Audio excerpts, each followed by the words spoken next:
My pants on backward shoes on the wrong feet.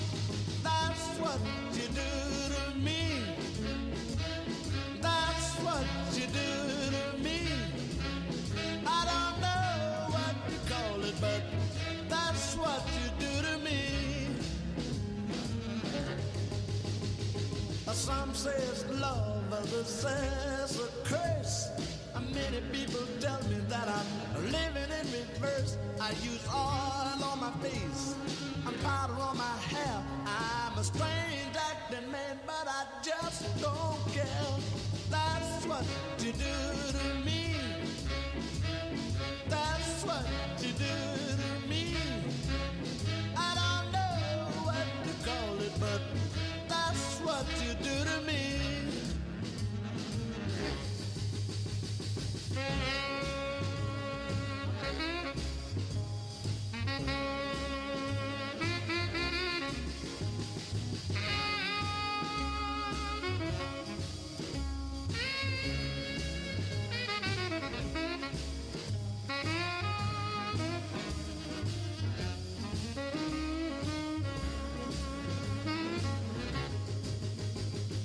Here and there, I've traveled everywhere, but I've never been able to find the feeling so rare.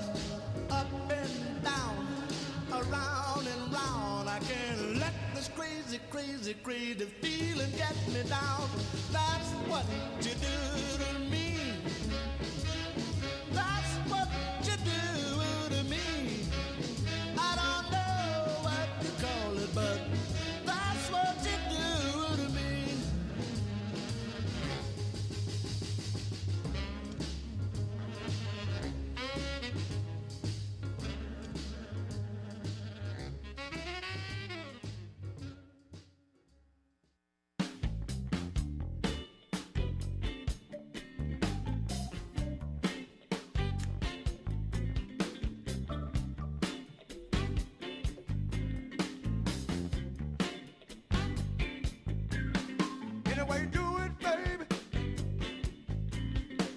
It's good to me.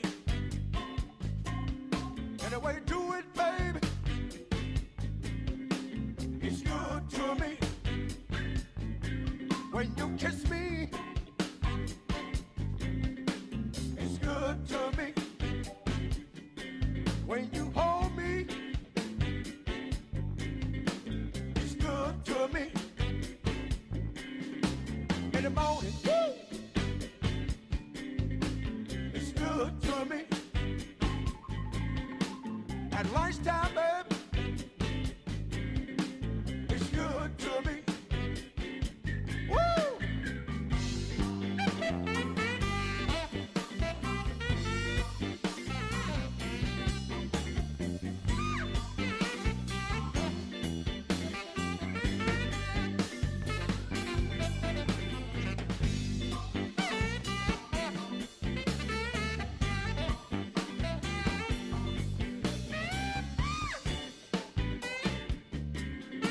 Blow your horn.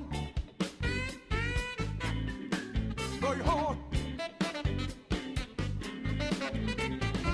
Woo!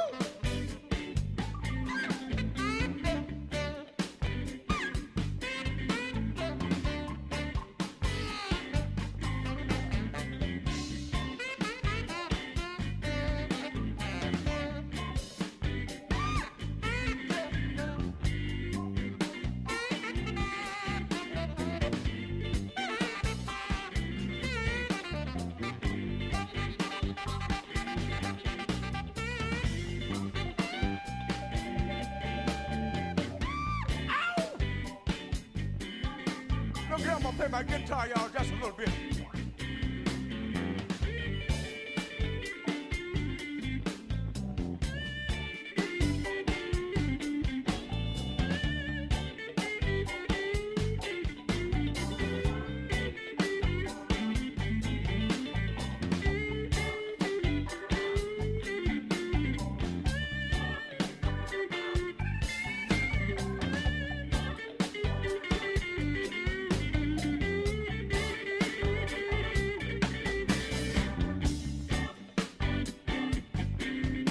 Anyway, do it, baby. It's good to me. Anyway, do it, baby. It's good to me. Anyway, do it, baby. It's good to me. Anyway, do it, baby. It's good to me.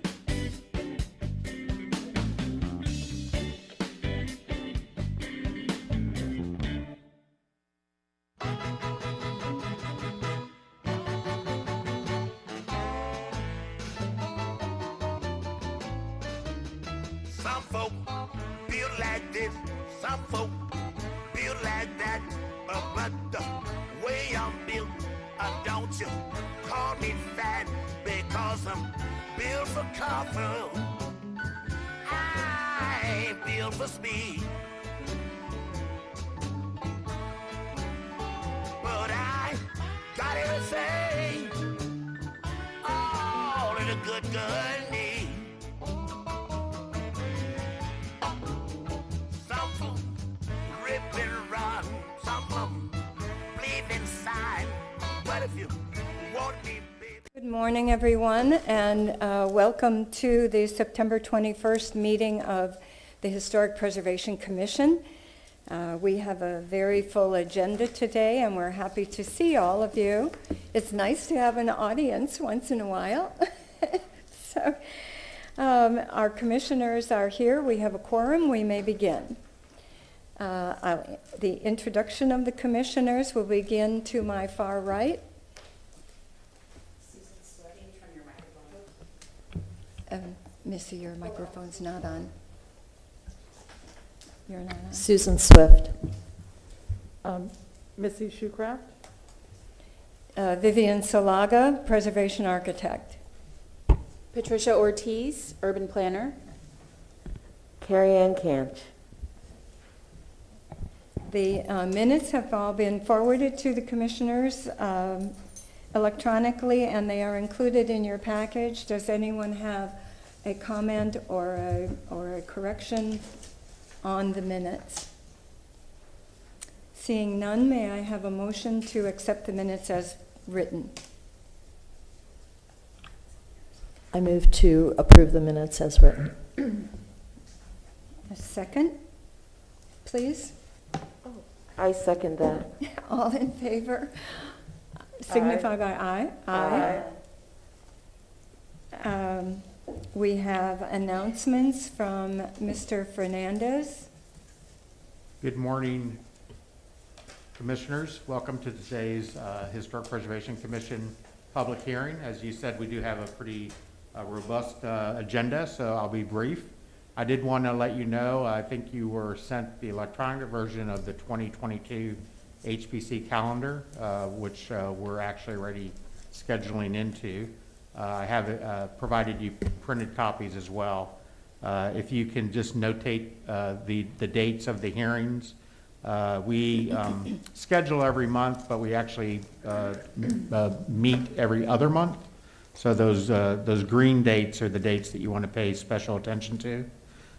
Just looking at the next few months, I did want to let you know our next regular meeting is in November. We are planning to meet in November, and then we'll be meeting in January 2022. So we're pretty active right now with applications and some different initiatives that we're involved with. So we'll be talking a little bit about that later today on the agenda. And that concludes my announcements. Thank you. Good morning, Commissioners. Kamaria Pettis-Mackel from the City Attorney's Office. Will the Commissioners please state on the record whether or not they've had any ex parte communications regarding any of the items on the agenda? I have not. I have not. I have one. It regards the property at 1208 North Howard. And at that point in time, I have submitted a conflict of interest statement, and I will recuse myself from voting on that matter. And thank you so much, Madam Chair. And just can you briefly state what's the nature of your conflict, just for the record? Are you on the? The building that is in question is going to become the home of the Center for Architecture and Design, and I sit on the board of directors for that organization and have voted on issues in the past relating to the acquisition of this building and the renovation of it. Thank you, Madam Chair. Any other ex parte communications regarding anything on the agenda? I have no conflict. Okay, thank you.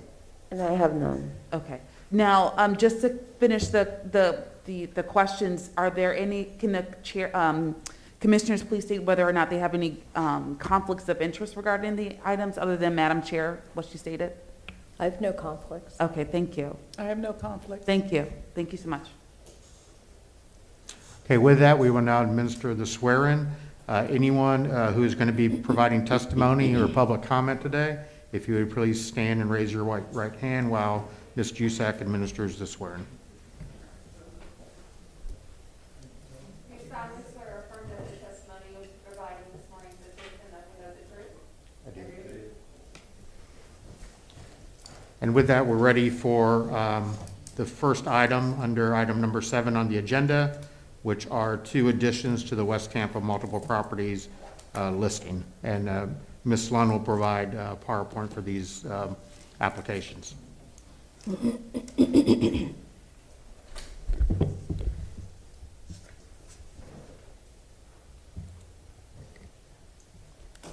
morning, Commissioners. Elaine Lund, HPC staff. This morning we have, as Dennis stated, a couple of presentations for you related to the West Tampa multiple properties listing. There's a presentation here for you. Can everyone see it on their screens? Yes. So the West Tampa multiple properties listing is a group of buildings that are in the West Tampa National Historic District boundaries that have not, the West Tampa National Historic District has not been designated as a local historic district, the entire area. So the buildings that are designated as local landmarks as part of the West Tampa Multiple Properties Listing, or MPL, are considered to be historically significant. They might not quite rise to the level of individual local landmark status, such as the Sicilian Club, or other such significant structures in West Tampa, like the West Tampa Free Library. However, they do contribute to the overall historic significance of the area of West Tampa and its history as a cigar manufacturing city that was separate from the city of Tampa in the late 19th and early 20th century. So the West Tampa was incorporated in 1895 as a separate city and remained separate from the city of Tampa until it was annexed in 1925. The initial local historic designation of the MPL was done in 2006. The buildings that are currently included in the West Tampa MPL are 2 residential structures on LaSalle Street, 1917 and 1915 West LaSalle Street. And these buildings were both relocated as part of the interstate widening mitigation program. And as a result of that, they were included in this MPL for the long-term protection of those structures. And additionally, a commercial structure at 2502 North Howard Avenue is included in the West Tampa MPL. So the first property that we have for your consideration this morning as a local historic landmark, as an addition to the West Tampa MPL, is the McFarland Building, located at 1902 North Howard Avenue. And this is the one historic picture we have of the structure currently. It's the building at the center of the photograph, not the one that's just to its left, but the one with the 2-story awning building. The 2-story building with the awning there right in the middle of the photo. This building is located at the corner of Howard Avenue and Chestnut Street. the northwest corner there. This is the 1915 Sanborn map of the building and its site.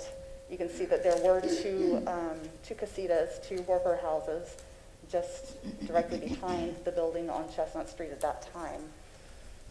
And they were also there in the 1920s. One of the interesting things about the Sanborn maps is that they can not only tell you the construction and construction details of the building. You see it's red to notate that it is a brick structure, but it also indicates that this was a two-story building that had the wood frame canopy covering the storefronts along Howard Avenue. And it also indicates different uses within the building. You can also see multiple addresses here. Sometimes that indicates address changes, but I believe in this case it indicates that there were half addresses, and those relate to the rental or hotel units that were in the second floor of the structure. So this is the present day appearance of the McFarland building on Howard Avenue.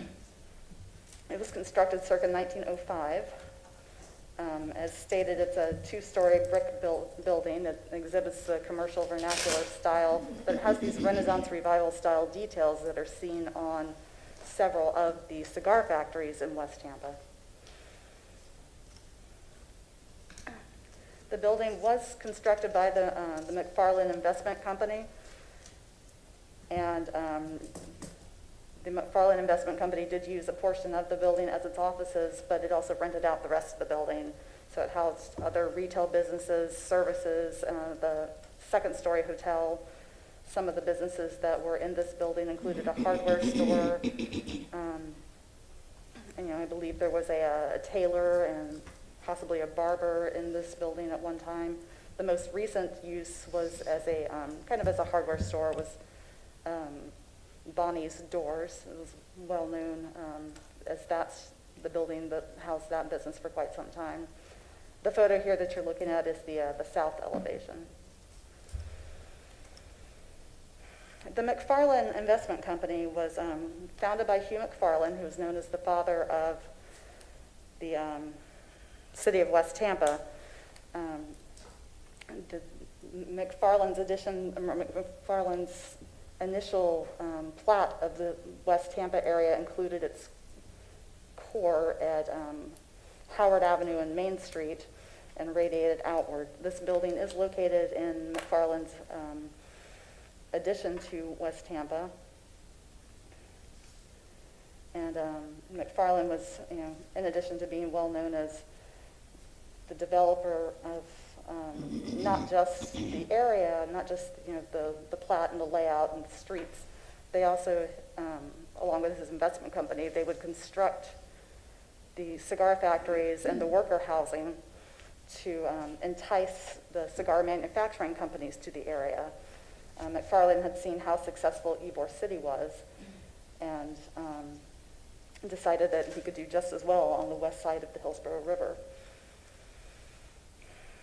So the West Tampa Historic District was listed in the National Register of Historic Places in 1983, with a period of significance from 1893 to 1933. So the McFarland building, the date of construction of the McFarland building at circa 1905 falls within that period of significance for the West Tampa Historic District. The owner of the property submitted an application for a local historic landmark designation on June 15th of this year. And the West Tampa property's listing, as I stated earlier, dates from 2006. After the owners made their application, they provided notice to the nearby property owners and registered organizations, as well as completing the required posted notice for this public hearing today. For your review, the code requires that we look at section 27-257 of the City of Tampa's Code of Ordinances.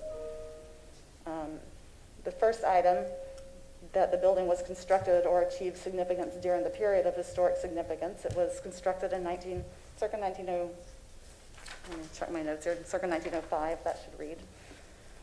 So that does, as I stated, that does fall within the appropriate period of significance. It's associated with events that have made a significant contribution to the broad patterns of our history.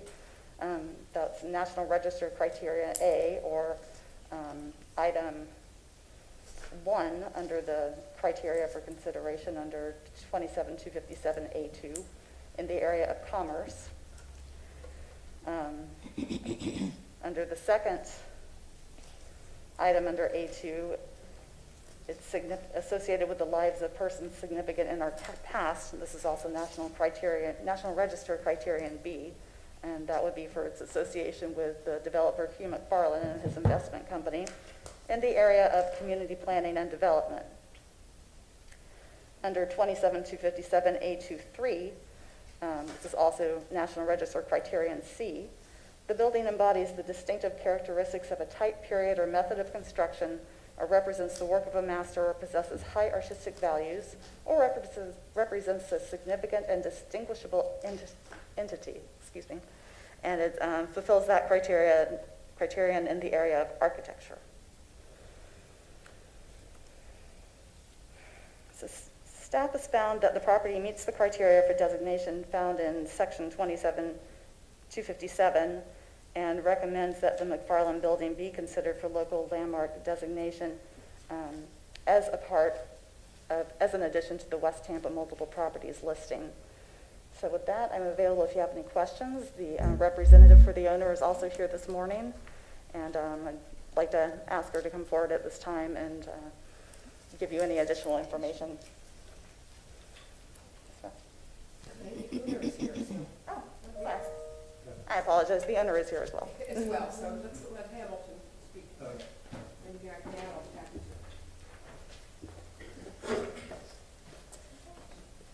Good morning, Commissioners. My name is Hamilton Jones. I'm the owner of the property.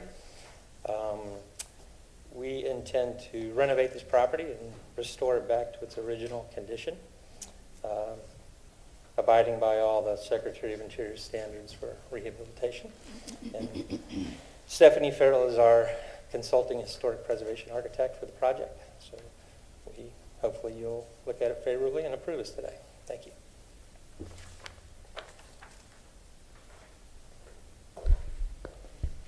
Commissioners, are there any questions you would like to ask of the applicant?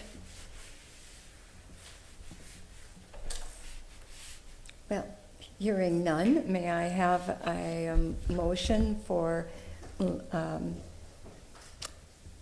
Kamaria Pettis-Mackel from the City Attorney's Office.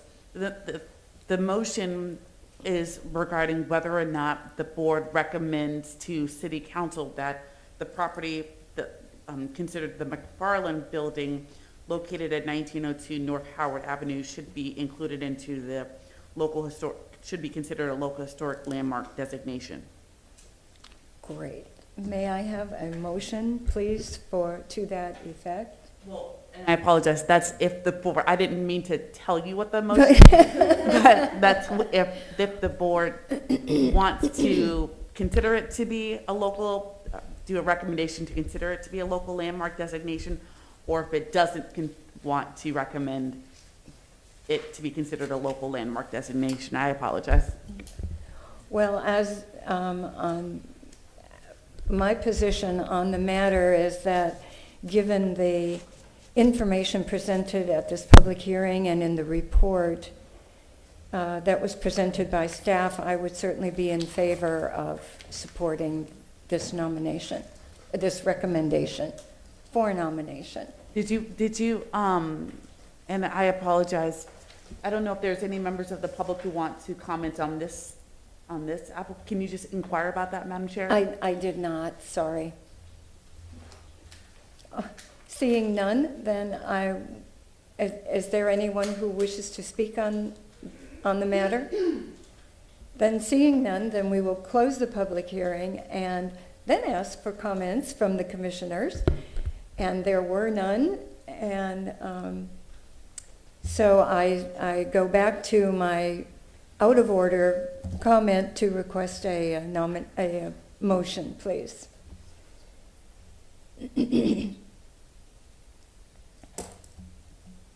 Anyone? All right, this is Commissioner Ortiz here, and I'd like to make a motion that the Historic Preservation Board recommend the McFarland Building as a local landmark designation.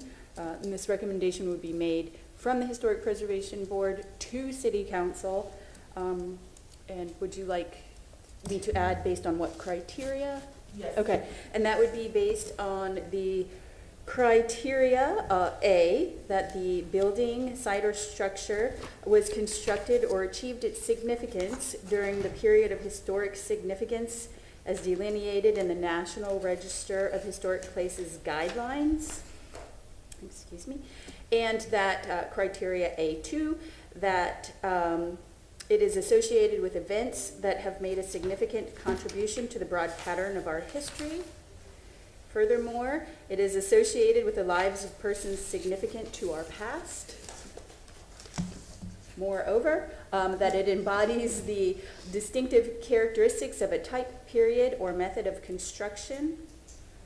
And that concludes my motion. Looking for a second. I'll second that. All those in favor signify by aye. Aye. Opposed, same sign. Motion carries unanimously. At this point in time, I will leave the room and recuse myself from voting on the second matter before us, and Vice Chair Cobb will take over.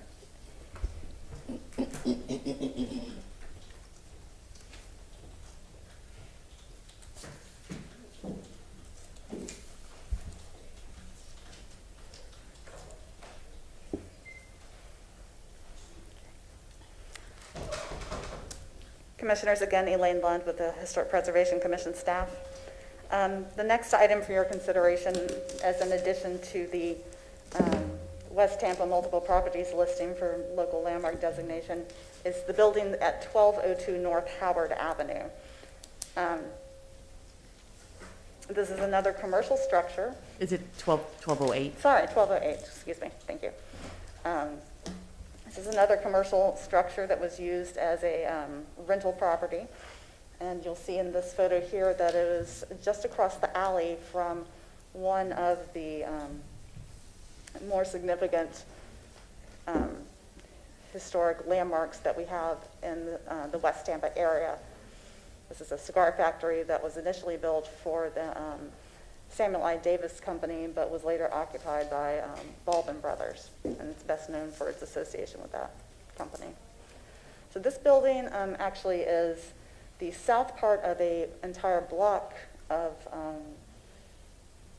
a brick block, as they were called then, of a commercial frontage on Howard Avenue there. And you can see it's the south half of this block at the southwest corner of Howard Avenue and Arch Street.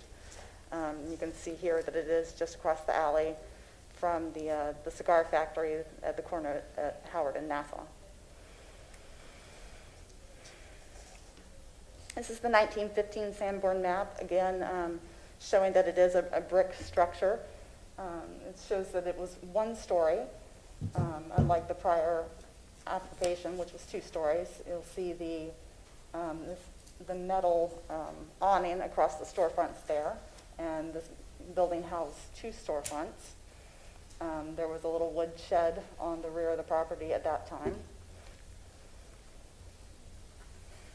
Later, there was an addition to the rear. This addition has since been removed.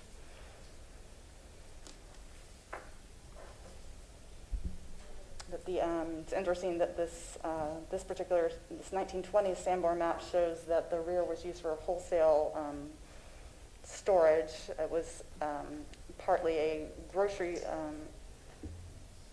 wholesale groceries at one time, and initially I believe had been built as a restaurant to support the cigar factory workers.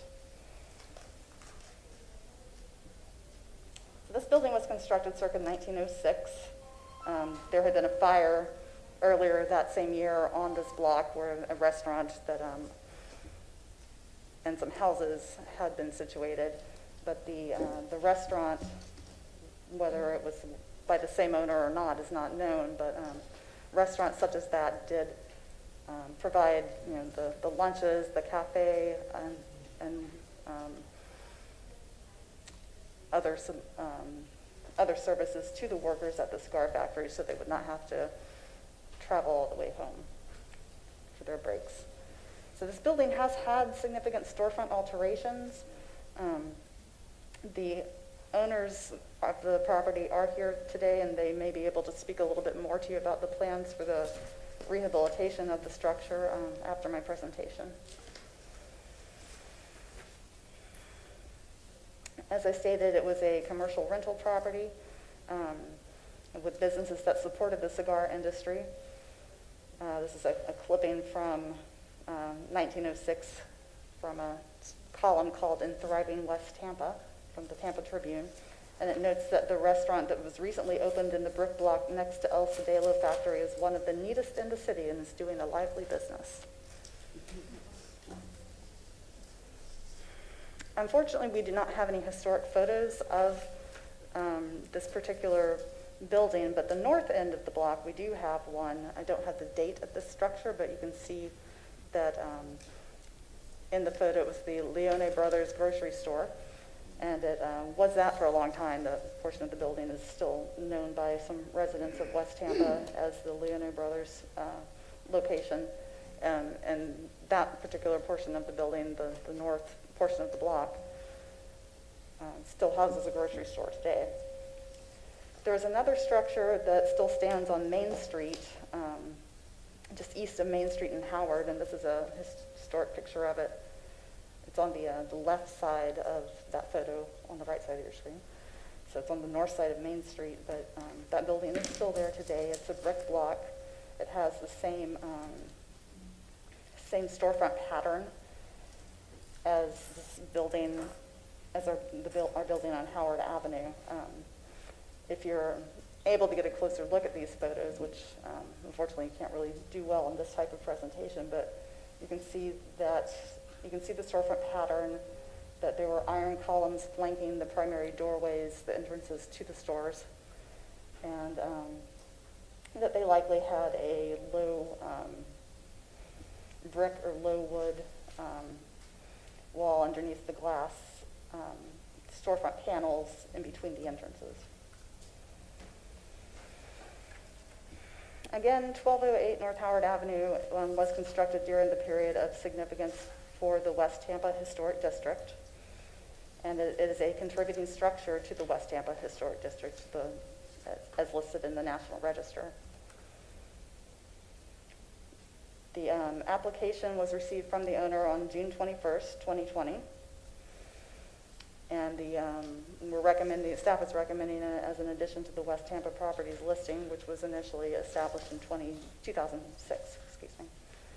Notice was provided by the owner to the nearby property owners and registered organizations, and the posted notice as required by the city's code of ordinances was placed on the property. So looking at the review criteria from section 27257, A1 under that section, the building was constructed circa 1906, so therefore it was constructed during the period of historic significance for the National Historic District and for the local multiple properties listing. It's associated with events that have made a significant contributions to the broad patterns of our history in the area of commerce. That's item A21, or National Criterion A. And item A23 in our code, or National Criterion C. It embodies the distinctive characteristics of a type period or method of construction, or represents the work of a master, or possesses high artistic values, or represents a significant and distinguishable entity in the area of architecture, as it is. It typifies some of the early commercial brick vernacular style for the city of West Tampa. These are some of the interior shots of some of the existing historic materials that are in the building. They're not may not be exactly self-explanatory, so I wanted to clarify what you're looking at there. The tin ceiling is still intact in the storefront areas, and also there is a very nice terrazzo floor in that area as well. And the storefront areas of the building, interestingly, when you're inside structures like this, you can see where the public area was, the storefront area, and then the functional area or the storage area more to the rear of the structure. Staff finds that this building meets the criteria for local historic landmark designation, and your requested action today is to determine whether to recommend this property to City Council for local historic landmark designation as an addition to the West Tampa multiple properties listing. There are a couple of letters of support in your packets for this building, for the designation of this building, and with that, I'm available to answer questions, and the owners with AIA Tampa Bay are here to speak with you this morning as well.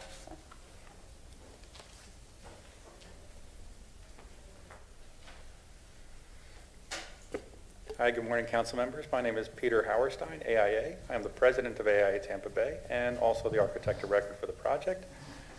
A couple of things we'd like to do in order to help restore the building is we're going to take a look at the front facade. The original openings were bricked up. We're going to open up all those openings. We're going to take off the metal gate that's in the front door so we can appreciate the original architecture and rhythm of the street as you're going by.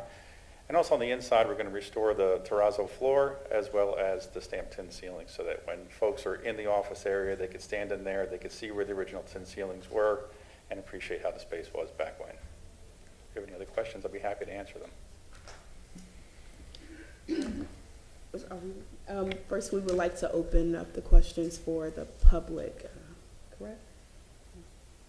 I do have a question for the applicant. Well, more of a comment. Just wow, what a nice terrazzo floor and ceiling. It's beautiful. So Yeah. I would say if this weren't going to be used by the architects, it'd be a great tap dancing studio. I mean, this is just fabulous. So I'm glad to see that this building is going to be renovated and restored with care. Thank you. Yes, as architects, we're thrilled to be able to be in a building that has such history in our community. Yeah, that really makes sense. I like that too. Great. Thank you. I second that. I was looking at the condition at first, and I was like, I don't know. But then when I saw the ceiling, I was like, well. And then your plan to restore the front and to remove the bricked-in portion, I think that would be excellent. Yeah, that would look really nice. Thank you. And I follow up saying this is a wonderful project, and congratulations. Thank you, guys. I actually have a question in regards to the rear removal. How is that process going? Because I see the one picture. I wanted to know, are there any plans? Are you going to restore the back areas so that could be a possible marketplace, how it originally was? From what we understand, the back area was removed because it got struck by lightning. It was an addition at some point in time during the history of the building. It got removed because of that. We're going to use the outside, which is a concrete slab now, as an interior concrete slab. Parking for staff and also as an outdoor space when we have events or the community over to learn about architecture and its impact on the community. Are there any more questions from commissioners? None. Seeing none, I would like to open it up for public comment. All right, at this time, I would like to move forward with a possible recommendation from the council. I'm sorry, from the commissioners. Kamaria Pettis-Mackle from the City Attorney's Office. Madam Vice Chair, can you close the public hearing? And then if the board members want to be able to discuss the matter or make a motion, then that will be appropriate. Thank you so much. Thank you. At this time, we'll close the public comment portion and open up discussion for commissioners. I would be happy to make a motion if we're ready, commissioners. Okay. So I would like to make a motion to recommend to the City Council the local historic landmark designation of the property located at 1208 North Howard Avenue for the following reasons as delineated in City of Tampa Code of Ordinances, Section 27-257. First, that the building was constructed or achieved its significance during the period of historic significance, as delineated in the National Register of Historic Places. Second, that it was associated with events that have made a significant contribution to the broad patterns of our history. And third, that the building embodies the distinctive characteristics of a type, period, or method of construction. I will second that motion. At this time, the commissioners have moved forward with recommendation of making 1208 North Howard Avenue. Oh, sorry, I'm ready to go. Okay, so there's open for a vote for the commissioners. All in favor? Aye. All opposed? Seeing none? Thank you, Commissioners. Just wanted to express our gratitude to the applicants, property owners for submitting these applications and working with us on building the historical record of these properties. We will next process these to be sent to the Hillsborough County Planning Commission for recommendation, and then schedule them before City Council for consideration at the earliest opportunity. If designated by City Council, of course, there's a protective ordinance that's adopted, and then the properties would be subject to review by the Architecture Review Commission, utilizing the Secretary of the Interior standards as a determinant of appropriateness for the interior and exterior features. Thank you.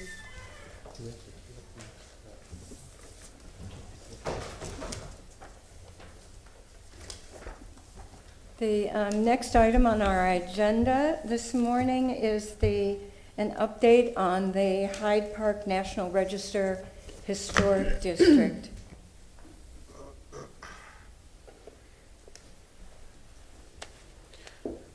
Once again, good morning, Commissioners. Dennis Fernandez, Architecture Review and Historic Preservation Manager, providing you a status update on a discussion point that we've been having for a few months on our agenda. Did want to let you know that there's a number of individuals from the public that have joined us this morning, so I do appreciate the engagement with this particular initiative. Do you have a PowerPoint to somewhat remind you? I know it's been a few months since we've talked about this subject, so just to begin with, we'll go through a PowerPoint to facilitate the discussion. On your screens, hopefully, you'll see the map of the Hyde Park Historic District, which is both a National Register of Historic Places district and a local historic district. The National District was established in 1985, and the local was one of the earlier historic districts in the city from 1988. And although a little difficult to make out, there's a red boundary line which indicates the local historic district, and a blue boundary line which indicates the National Register district. Of course, those properties within the local historic district are subject to the local preservation ordinances and are subject to review for exterior modifications and any changes within the district itself through the Architecture Review Commission. So the two types of designations that are really in place for this area are the National Register, which brings awareness and distinction to a particular historic resource and provides federal funding and review for projects within an area that has been designated eligible or listed on the National Register. The local historic district brings with it the architecture review process and brings protective measures within the ordinance from demolition. There's also some incentives that are sort of layered in with these different designations that are particular to projects within these areas. So we see the visual indication of 27-256, which is the section of the zoning code which deals with local designation processes. We did receive application to consider the expansion of the local district into the National Register boundaries. Since then, we have been in the process of conducting research in the area, collecting data, and then also interacting with the neighborhood associations and residents who have had questions. We are drafting a report ultimately that will be presented to you for consideration. And then there will be obviously a hearing that will be noticed in the future that will be required to have a recommendation like you had just considered for the prior two landmarks. The code does require at least one notice public hearing, so we will plan to discuss that a little bit this morning. Just as with the previous two proposals, if a positive recommendation is made, the Planning Commission will review the proposal at a staff level and determine consistency with the Tampa Comprehensive Plan. And then there will be two notice public hearings that would be scheduled before City Council. All the remaining portions of this process are open to the public, and the public may come and participate and comment on the proposal.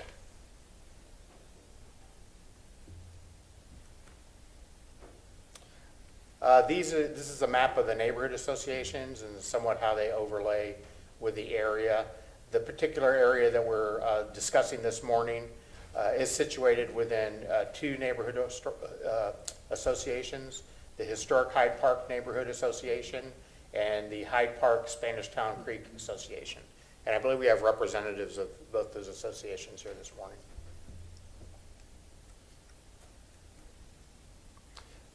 So focusing in on the area just north of the local historic district boundary, this is an area that, as I said, was designated within the National Register in 1985, but was not included in the local historic district when it was established in 1988. As a result, it's had a very different type of experience within the last 35, 40 years than the area within the historic district boundaries. And that mainly is going to deal in the impacts to the historic resources as a result of private initiative, public projects, and investment decisions along the way. It is important to kind of focus in that the Selman Crosstown Expressway somewhat divides the northern portion of this area from the southern portion. And I think there's a discussion to have about proximity of the designation and where we feel it would be most effective. See the 1931 Sanborn map kind of overlaid with the National Register and local historic district boundaries, just to give you a sense of how the area was composed historically. There is a period of significance for the Hyde Park Historic District from 1886 to 1933, and we see several periods represented within this study area as well. You could tell by the methods of construction. The yellow indicates that the structures were constructed of lumber. The red indicates masonry, usually brick in this period, and the blue represents steel, metal. So you could tell that it was principally a residential area, and at the time prior to the Crosstown Expressway, you had the railroad line, which is just on the left splayed corner of the map. Some early photos from the Hyde Park area. The Hyde Park Historic District currently includes approximately 839 contributing structures and about 600 acres. 29 of these structures are known to have been designed by Tampa's foremost architects, including Franklin O. Adams, B.C. Bonifoy, and Emily O. Elliott, among others. See some different vantage points here of the river and the bay, and then some of the avenues within the district itself. Also situated within a portion of the Hyde Park District is the Dobyville area, which is predominantly an African-American portion of the neighborhood. It's indicated on this map within the green boundaries, mainly situated between Swan on the south, Albany Avenue on the west, Willow Avenue on the east, and Fig on the north. This area, I think, is of special consideration within the district because it is somewhat partially represented and does have a unique component of the Hyde Park Historic District, which the staff feels may be underrepresented at this time. There's a historic marker off of Willow that does indicate some of the history with Dobyville. And you see some of the structures which compose that area. Some of these structures are no longer existing, and some are. So it would be, I think, a good use of our time to identify these structures within the district boundaries, and if the determination of the board is to move forward, to provide some protection to them. They typically are modest structures, and those are the ones that are highly targeted for redevelopment these days. See a photo of the railway with the route of the Crosstown Expressway, somewhat following that path. Just somewhat in the center is the Seaboard Bakery building. That's very identifiable building within the area that is a local landmark structure.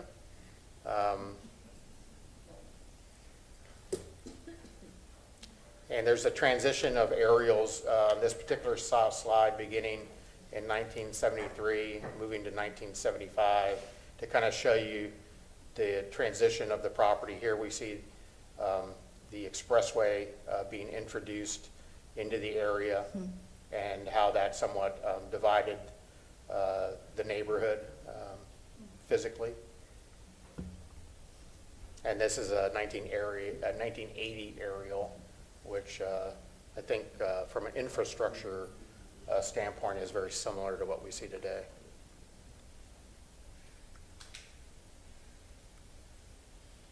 And this is the 2016 aerial map as well. Wanted to provide you a brief sampling of some of the structures that are within this study area.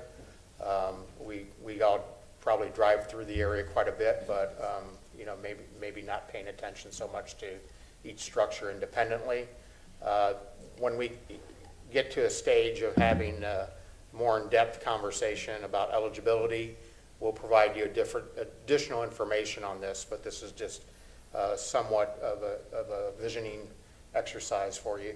You see some of the period structures throughout the district, and as I said, they range from primarily ornate grand structures to very simple structures, but with interesting detail as well.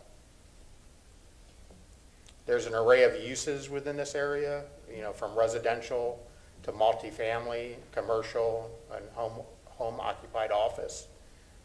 You see the different eras of development represented as well. And then there's pretty significant portion of infill construction within the area, from different type of vernaculars to multifamily residents. And there's significant development pressures in this area as well. This is moving north of the crosstown. You see some of the sampling of new construction and period structures there. This area has been, I would say, significantly impacted by development over the years, being situated primarily between Cleveland and Kennedy.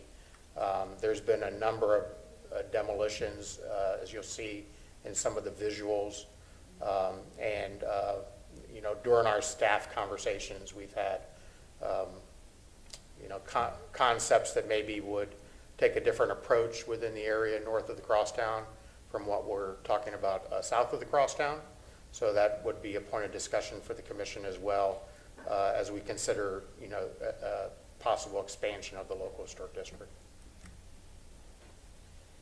So since 1988, or 1985 rather, when the inventory was completed for the National Register District, the staff has determined approximately 40 contributing structures have been demolished, and those are indicated. That's a little light on your screen, but just for a visual, indicated within the pink areas on this map. There's obviously been non-contributing structures that have been demolished as well, and there's been a significant amount of infill. See some of the blue infill projects that we were able to identify from the GIS systems. We have 2 local landmarks within this area, as I mentioned prior, the Seabold Bakery and then the Peter O'Knight Cottage as well. And then there's been a variety of different types of projects, infilling from multifamily residential of different density levels to residential and I believe in some various commercial uses within the area.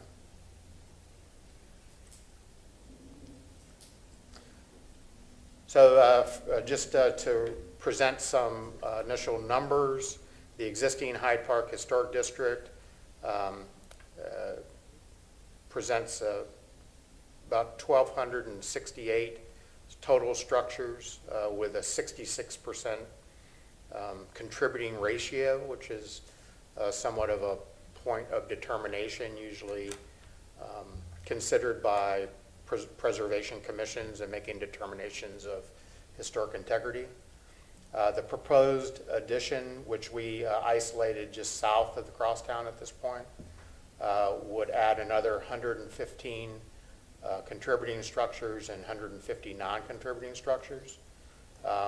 Some of those structures of the non-contributing may be within the period of historic significance, but may have been altered to a point where they no longer contribute to the area. So there's a possibility to increase that number with appropriate preservation techniques.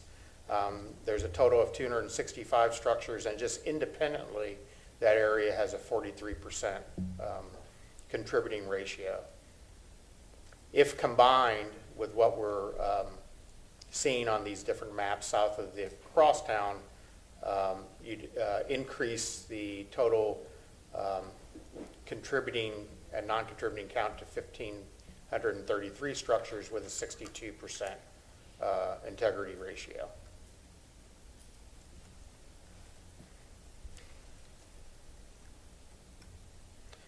Just before I move on from that, so there's a somewhat of a thought process here on looking at a hard and fast count of contributing versus non-contributing. Obviously, that's one point of the consideration.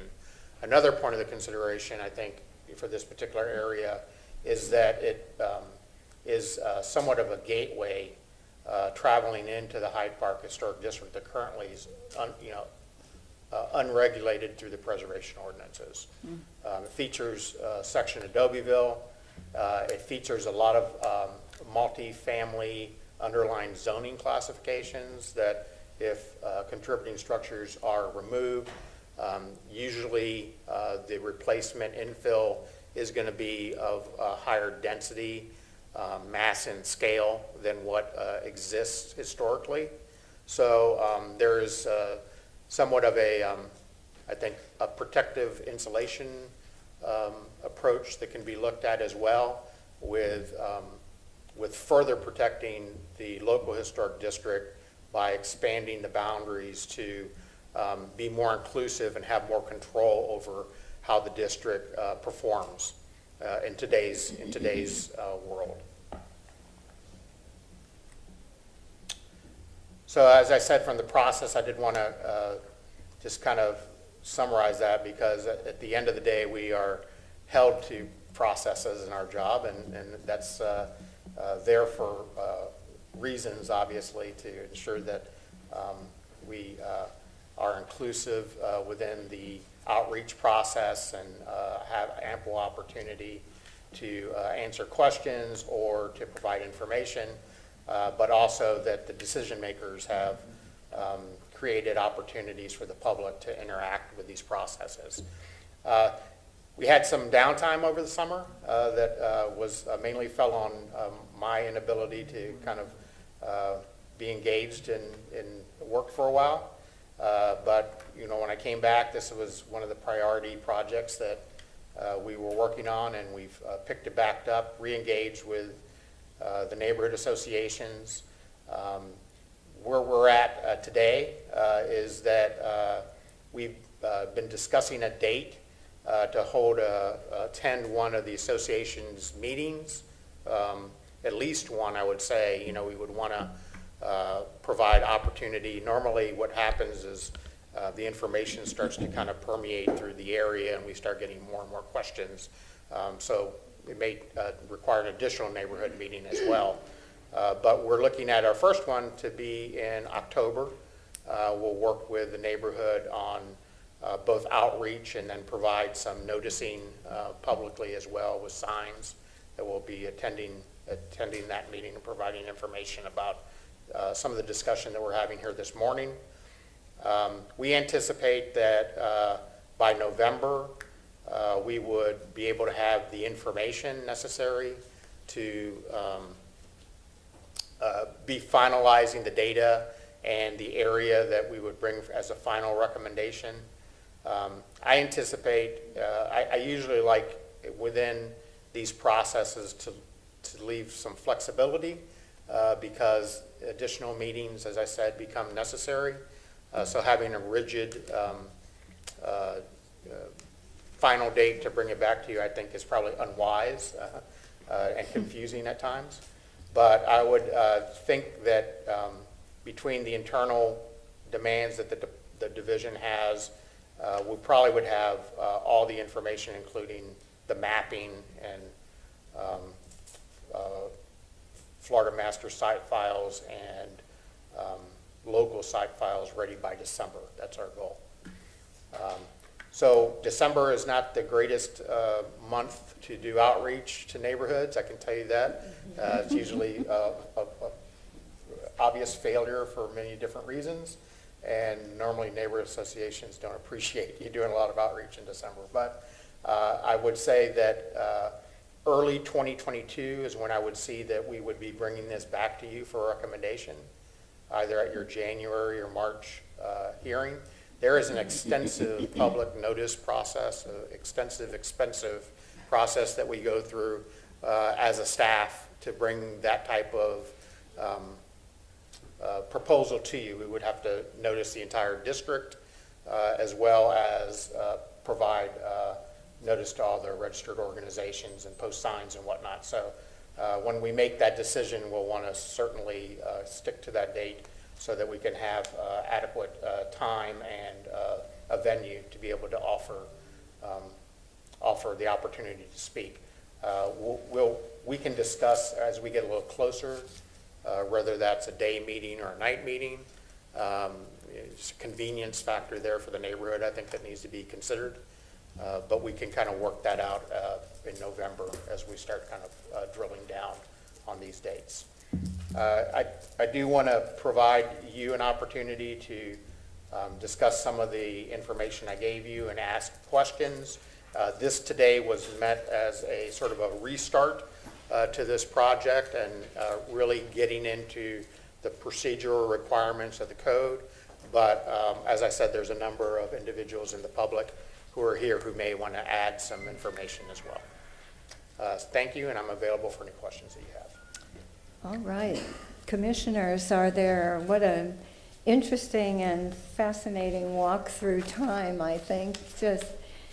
It's never happy to see what the highways do to neighborhoods. So, and it's happened in other historic districts in our city as well.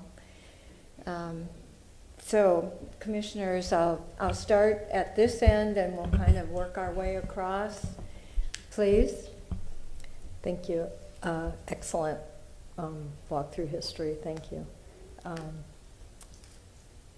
Can we get a copy of this PowerPoint? Certainly. I'd like to kind of start scooping out the area, and I think it will be very interesting, and look forward to the discussion. A lot of hard work. Thank you. Thank you. I have a number of questions or comments, and I guess the first one is we can see what happens when, unfortunately, the local historic district was not matched up to the National Historic District when Hyde Park was initially designated, and we can see what development pressures will do to the destruction of so many contributing structures that would have been protected under the local district when this was initially designated. So I guess my question, and not to add more to your work program at all, but why was the original Dobyville area, which obviously goes all the way up to Fig and over to Albany, which, as you mentioned and as we all know, is under incredible development pressure, particularly from the institutions, University of Tampa, TGH, and others. And that's not just in the commercial corridors, they're obviously heading into the neighborhoods. So why would that not be included as part of the local designation or the extension of this boundary? I know it's outside of the National Register boundary, but I feel that this could very well be another missed opportunity, and we might regret not even considering this 5, 10, 15 years from now. So I guess I'd like to know what the answer to that is. Well, I believe, feasibility is probably at the core of that. I mean, the actions of the staff are ultimately determined by the commission, but there's sort of a time and place opportunity that exists with the level of support that we have from these two neighborhood associations to possibly, extend and protect an area that is already documented, and there's a level of support for expansion. That area, the larger area of Dobyville, we have not, first of all, it's not been properly inventoried. We don't really know what is there any longer. And then we can just imagine that there's going to be a pretty high degree of resistance as you begin to move north towards Kennedy. That would probably delay any sort of expansion with this particular initiative. So if that, I understand, the thought process on Dobyville, and certainly it's a subject that's worthy of discussion. I picture that as being a separate discussion from what we're dealing with now, and trying to, focus on what we feel is feasible, I think. Thank you for that. Excuse me. I do have a follow-up question to the city attorney, and I probably should know this, but I don't. Is it required to establish a local designation on a property? Do we require that the property owner or the neighborhood association agree? Kamaria Pettis-Mackel from the city attorney's office. As designated in 27 for the local landmark designation, 27257, I think Ms. Lunn provided it in the PowerPoint presentation. That is one of the factors that's taken into consideration is 27257C1, whether the owners support the designation. That's one of the considerations. But it's just a consideration, it's not a requirement. It shall consider. If the owner opposes, say, for example. Well, you shall consider that information, whether or not the owner support it. So it says specifically for the record, in addition to the criteria set forth in subsections A and B, the HPC and City Council shall consider the following factors for a landmark site or multiple property designation. And number one is whether the owners support the designation. There's also a number two. So the council and the board shall consider those. But that doesn't mean that it's required. Like if they oppose, can you still designate? I think the answer is yes. You shall consider it. So that's, I can't tell you. Right? I mean. This is just yes or no. Right. So you shall consider. If they object, then you're considering it, but you could still determine, even based on the other factors, whether or not it should be designated as a local landmark. Thank you, I appreciate that. And can I just add something to that? I would think that we're just making a recommendation to That's- city council. that's right. And city council would Makes the then final make decision. that final decision. That's Okay, right. Thank you. I do want to just add on to that. You know, there's nothing gets people's attention than a discussion on a local historic district. So maybe area-wide rezoning, that might be sort of in there as well.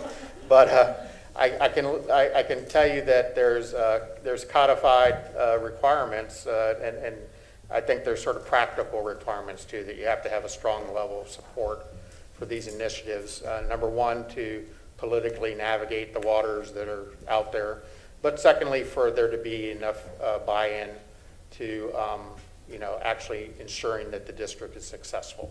So, you know, we work to consensus build.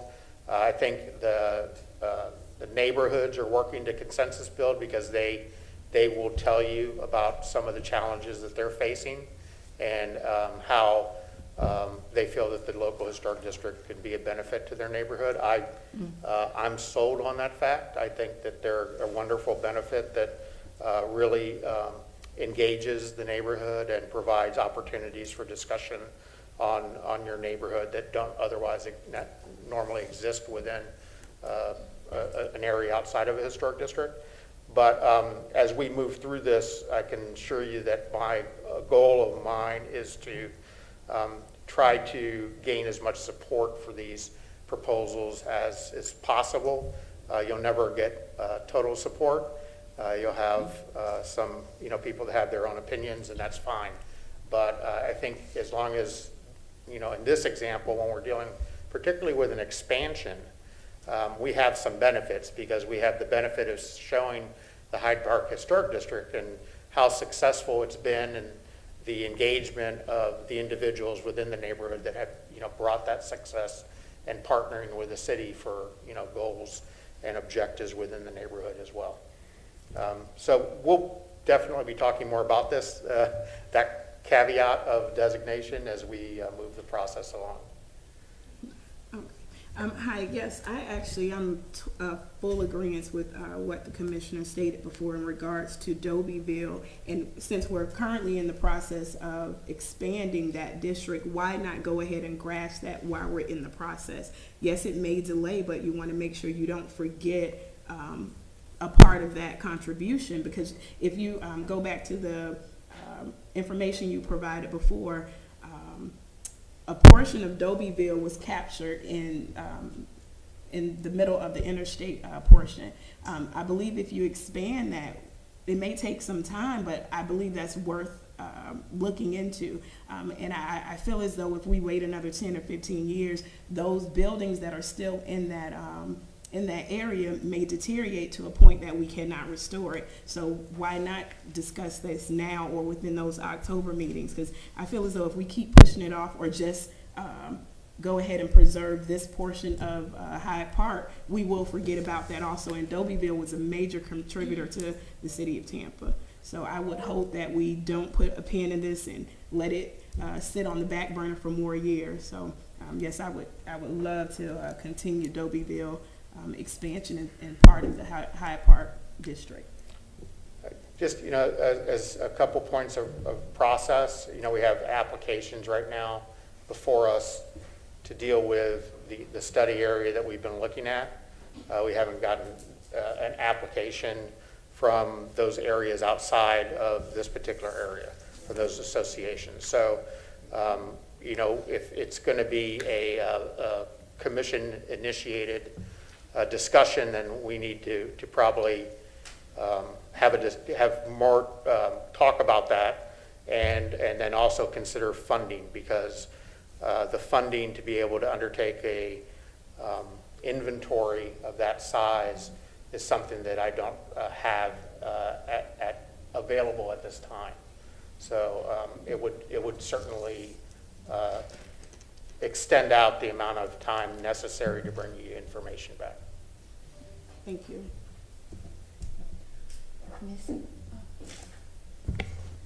Dennis, that was a really nice presentation, so thank you so much. And I think one of the things that you hit on that interested me is the idea of how if we expand the Hyde Park designation, it will impact the existing designation. So once we expand it, then it has more impacts or creates more of a gateway for the existing Hyde Park designation. And that, I think, gives us an opportunity to then look elsewhere, you know, like stretch out to Dobyville. Then we can have some concrete examples for these residents of how having a historic designation actually increases property value, protects property rights, and maybe keeps out some of the development that people don't want to see in these local landmark neighborhoods. So just with that, that's kind of my thought process. But then I wonder, how do we increase the level of support? And when the applicants for the historic, for the Hyde Park historic expansion came in, I believe those were realtors, and you know, two gentlemen who were realtors who came in, and they had done a lot of the legwork in convincing some of the neighbors of how important this designation was for increasing their own personal property values. And their intent, I believe, was to, maybe they didn't want to see as many condos in their neighborhood. So perhaps when we think about expanding into Dobyville, we could make partnership with some of these active realtors and architects and other professionals as well. Certainly. I think, you know, what we've seen in all of our historic districts is that somewhat, you know, different reasons or a patch quilt of different reasons is what leads neighborhoods to kind of choose this path. And they realize that it's somewhat of a balancing between perhaps, you know, increasing regulatory review, but gaining certain benefits. And some of those benefits are financial, some of those benefits are more quality of living. You know, one thing that a historic district does, and you touched on it, it's not just preservation and architectural review, but the review boards, the Barrio Latino Commission and the Architecture Review Commission, provide advisory recommendations to City Council for rezonings and land use changes as well. So although zoning designations are in place within the area, and the local historic district designation does not change those designations necessarily, there is a thought process of how new development, new land use regulations will impact the historic area. And so there's a consideration there, and it's obviously another public process that the neighborhood can engage in and give their input with. Yeah, thank you for your presentation. I think I was really, because since I'm newer to Tampa, I'm learning a lot. And I really appreciate how you showed the national, the map of the national registry compared to the local registry, and the timeline, and to see how many buildings were demolished. So I do agree with that. It shows the importance of the local designation. And extending it would protect more buildings. And I also agree too with the phasing of the project, because I would love to see Dobyville incorporated, but there would be a risk there that you would lose more buildings to take more time to incorporate Dobyville. So doing it in phases kind of makes sense to me, because then you can finish this phase and gather the support that you need to move forward to extend it beyond that. And I do agree too with the local support of the owners, because you can't, if somebody doesn't want their property designated, it's really hard to move forward with that. So getting local support and getting people involved and other companies involved, and even seeing like, hey, this part of, look, down the street or 2 blocks down, they're designated, and look how their neighborhood looks. And that is infectious, because it's like a pride in where you live. And I think people really take pride in that. So I think, yeah, I think it was a great presentation. And I'm just honored to see how it goes. You know, I think it'll be great. You have a I comment? do have a follow-up comment as well. Part of the development pressure is the local zoning designation underneath these properties, and I feel that often in historic neighborhoods there's an inconsistency with what the either comprehensive plan or the local land use zoning designates for these properties, and that obviously puts enormous pressure on some of these properties to be redeveloped in a way that's inconsistent with a historic district. And that's something that, Lord knows, I know that's a sticky wicket. And talk about people coming out and worrying about a rezoning. But again, I mean, these are the things that we know as professionals in historic preservation that happen all the time. And it just concerns me. I mean, I agree. I would never want to put the brakes on this particular expansion of the boundaries. I know there's neighborhood support. I would absolutely support the recommendation of City Council that it be pushed forward. And I too don't think that we need to designate over people's objections, but I just wanted to check the matter of law because different historic districts have different law about that. But I would say if we were to postpone, say, an inventory of Dobyville, which I know is the first step, I would very much want to see that on your work program coming up, because I feel that's an incredibly fragile area right now, and we could absolutely today look at historic Hyde Park property values, price per square foot. All the realtors will be able to tell you in a minute what the price of a nice home somewhere in Hyde Park is compared to even New Suburb. There's a substantial differentiation between property values. So everybody knows that within the historic district, the houses are worth more on a square foot basis, generally, average, as opposed to outside of the district. So I think that's all I have to say at the moment.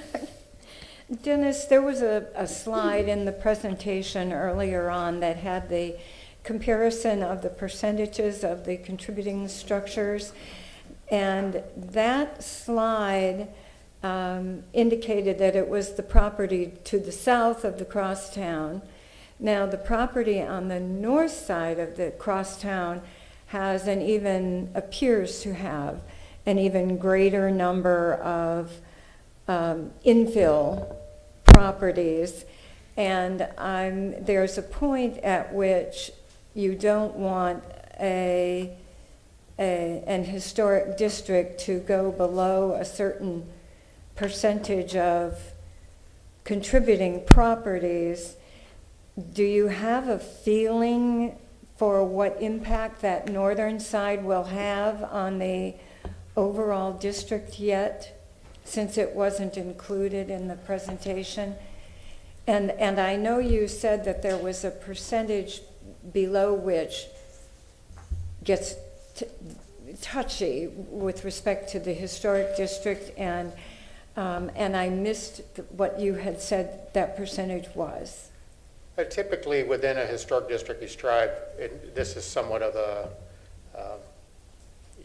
I think can be a little bit deceptive, but 60% historic, 60 as an independent district. You have to take in consideration the rarity of resources as well when you're dealing with that number, but generally 60 is what the preservation industry uses as a benchmark. I think, in looking at the area, I don't want to presuppose, because we're still doing some field work. I've driven it though a few times and looked at the area, particularly north of the crosstown, and I feel that would be more difficult to incorporate into a district because number one, it's segmented out of the Hyde Park district by the crosstown. It's flanked by some major roadways and commercial redevelopment. There's been a pretty significant impact to the historic resources in that area from larger development. So internally with the staff right now, what I've been discussing is if we stopped at the crosstown as a northern boundary of sorts. You know, we would look at probably a multiple property listing north of the crosstown, which could tailor and avoid resistance from non-contributing or vacant parcels, because you would be essentially just designating the individual historic properties. And so that's my, you know, we're still kind of processing this and we're still getting input. They'll be part of the discussion, but it just does seem that there's some practical issues that may want to be considered with trying to, you know, undo a decision that was made in 1988 to not include this area in the local. It's probably that was the probable timing that needed to happen, just with the way that this area has redeveloped. Commissioners, are there any other comments? Yes. Yes, that's a good segue. I think I can contribute, maybe despite my old memory, it is memory lane for me, and I was the zoning director at the time that this was designated, and I can tell you that Swan Avenue was a huge issue. There were many people who did not want this, and that is one of the reasons why it zags. And in this particular case, I can provide what recollections I do have in more detail if you want me as a resource on this. But that was really the reason that this was not something that this was other than Ybor City Historic District, this was the first really residential district that was ever done here. And Hyde Park isn't what it used to be, or vice versa. And there was a lot of people who were not thrilled about it. And to that point, in order to get what we got, we actually had an opt-out provision, and at the because there were people who objected, and it was going to jeopardize the entire designation. So at the final hearing, only one guy.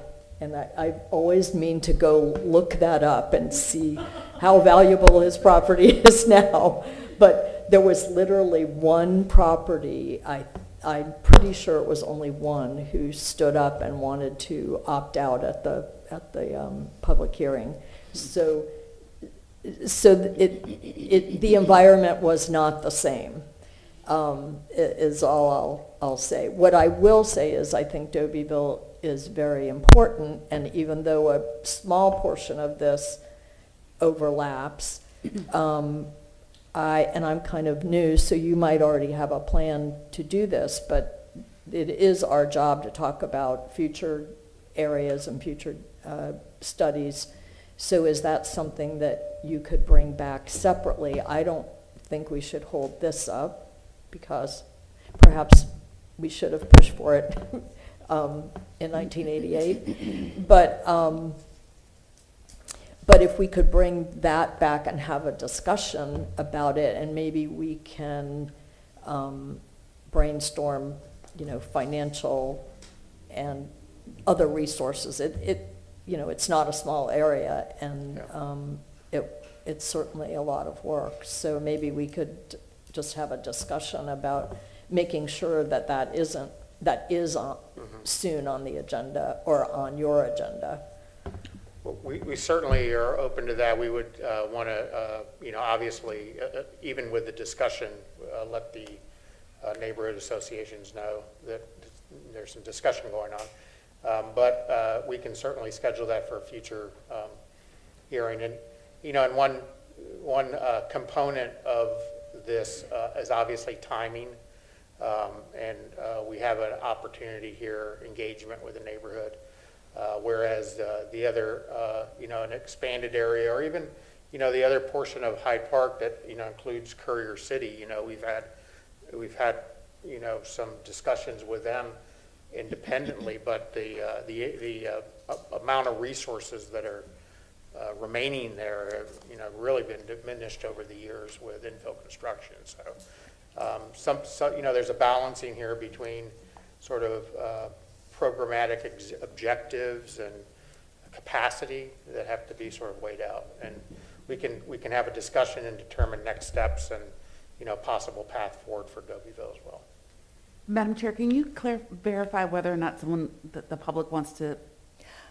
Yes, I was waiting till the commission had finished their questions and to move on to that aspect.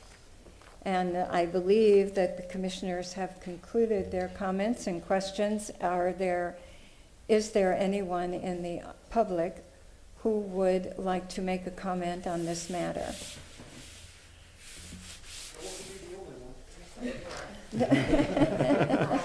We're all behind you.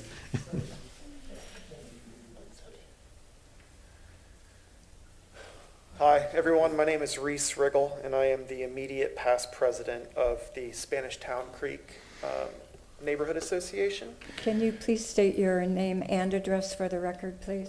Reese Riggle, 312 South Willow Avenue. So my family lives in the area that is being considered for expansion, and it's actually in Dobyville. First and foremost, and primarily, I just wanted to thank staff, Dennis Elaine, and others for putting the time into this, commissioners for hearing this and understanding how important it is and for the city and for the people that live in this area. There's a few points I want to make. One of them is the sense of Dobyville and timing, and the time is now. My family moved into the Hyde Park area around 5 years ago and I got involved immediately with the neighborhood association and all the other two as well in the Hyde Park area.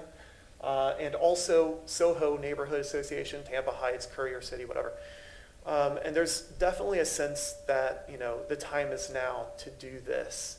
I've been briefed on a little bit of the history, that whenever the initial designation was made in the 80s, there was some contention there. And I'm so glad that there's an opportunity now with the inventory that, we still have this opportunity in front of us.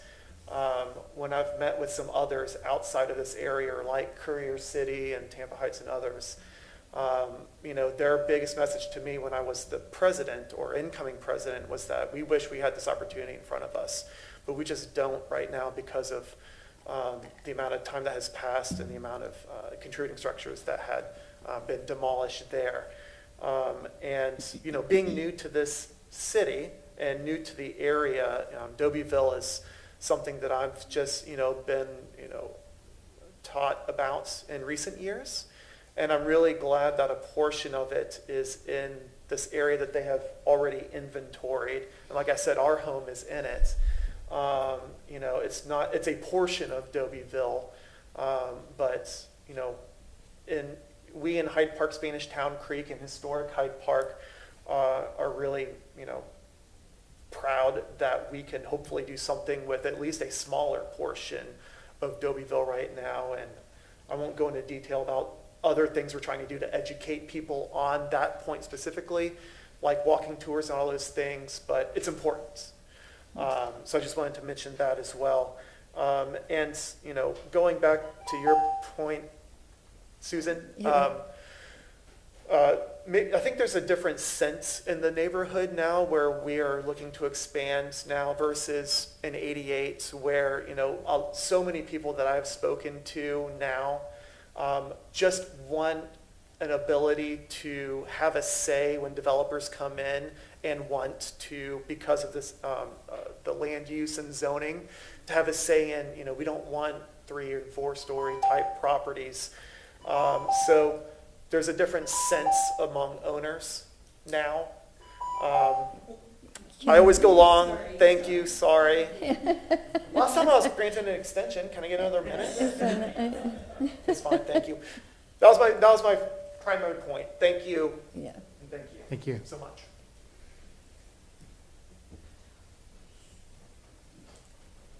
Hi, I'm Kelly McMillan. I'm the current president of Historic Hyde Park Neighborhood Association. Do you need my address? Yes, please. 2110 West Deckel Avenue. I just want to say thank you for taking up our cause, and it sounds very encouraging. We're all very excited, and we're very looking forward to getting together with the staff at a meeting next month, and that's about it. We've heard some really, really good stuff today, and thank you again. You're very welcome. Any other comments from the public? Seeing none, we will close the public hearing. And since this matter is not up for any kind of a vote, we appreciate the presentations and the interest of the neighborhood, and glad that you have come to the meeting to participate in hearing the progress and the way to move forward with this matter. We will then move to the next item on our agenda, which is the update on the Ybor City Local Historic District design designations. Once again, Dennis Fernandez, Architecture Review and Historic Preservation Manager. This is just a brief update, just to keep you apprised of the progress with the Ybor City Design Guideline update. The staff did receive a first draft of the design guidelines, the updated design guidelines, and have been providing staff comments. We have a meeting with the consultant next week to review those, which will lead to some, obviously, text changes and formatting changes that we have asked for. At that point, we will provide the second draft to you and to the public for input. We'll schedule that at a hearing as well. We're getting a lot of requests from the public to have certain elements either changed or accentuated more within the guidelines. So we're trying to anticipate those issues now and incorporate that. So hopefully by your next meeting you'll have a draft, and we can have a discussion about finalizing that project. It's gone a little longer. We had a goal at the end of this year, so it's probably going to extend into the first quarter of next year. But it's been a large undertaking with a lot of input from the public, and we appreciate everybody's time and energy in trying to improve that product. One thing related to the previous discussion we had that I think should be noted is that because there's an existing set of design guidelines within the Hyde Park area that can be applied to any expansion, that certainly helps out on the timing of the initiative.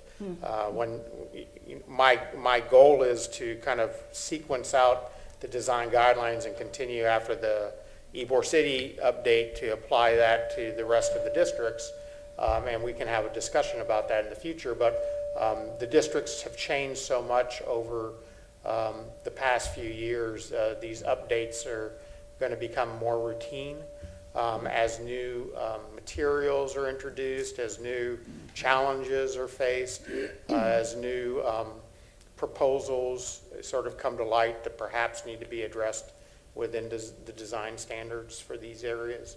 So, I see this as being sort of more of a reoccurring theme as we move the program along and continue to, enjoy the effectiveness of the architecture review process as well. Great. I have one just follow-up comment, Dennis, which is, this reminds me, since the Hyde Park Historic Districts are in place, guidelines are in place, is there a consideration to add a section on commercial new construction if in fact the boundary does go to the, to the National Register boundary? Because obviously a lot of this property is vacant and commercial. And so that's the only thing I would add is, and I know I hate to add more to your Yeah. staff plate, but I think that's an important consideration because right now the guidelines are really geared towards residential construction. I think there's a need for that. I think that can somewhat be maybe more of a separate initiative because there's a whole nother process to update design guidelines. But we're finding that within the Ybor City Design Guidelines, it was, when the guidelines were created, I think there was a mindset of preservation and adaptive reuse, and that's what you see primarily weighted within those guidelines, and they've been very effective. However, sometimes the interpretation of how a particular caveat of the guidelines may apply to a modern development, somewhat lacks. And so I think we have to, really introduce the concepts of modern development, particularly commercial, multifamily, residential development into these guidelines. And there's lots of zoning classifications that allow it within these areas too. And it's, it's going to be something that is going to be reoccurring. Okay. Thank you. Lots to look forward to. Our next meeting is scheduled for November 9th, 2021, 9 a.m. in this same council chamber. And item number 11, finally, we are getting to it. We've been, for various reasons, postponing the election of a chair and vice chair for the ensuing year. This is something we do annually, so I guess I'm turning it over to you, Dennis. I'll be happy to moderate this. In accordance with your rules of procedure, there is an election of officers annually. You have the ability to nominate individuals for both the chair and the vice chair position. Currently, of course, Ms. Salaga serves as your chairperson and Ms. Cobb as your vice chair. You can make a nomination, and I just usually ask that individual if they accept the responsibilities of the nomination. And if there's multiple nominations, then we'll go by the majority vote to determine who gets that particular position. I normally start with the position of vice chair. So with that, I'll go ahead and open the floor up for nominations for vice chair. Am I allowed to nominate? Sure. I mean, I think Ms. Cobb has done an excellent job this year, and if she is willing to continue, that would be wonderful. Yes, I can. Thank you. Accept the nomination. Are there any other nominations for vice chair? Okay, with that, I'll go ahead and open the floor for a vote by show of hands, just to vote for affirmation of Ms. Cobb as the vice chair. Okay, it's unanimous. Congratulations. And open the floor for nominations for the chairperson. I nominate Vivian if she is still willing and able. She's done an incredible job. I would be happy to. I'll second that nomination. Any other nominations for the position? Okay, hearing none, if by show of hands for the chair position for Ms. Salaga. Okay, unanimous. Congratulations. We'll go ahead and note that in the record. One day you have to do this. Or you. Do not have any new business items. I think we probably covered a lot today. So with that, I think we can move to the adjournment. Yeah, right. Well, it was a good day of business and very, very interesting conversations, I think. So with that, we will adjourn the meeting. It is 10:40 a.m. and meeting is adjourned. Thank you. Whack.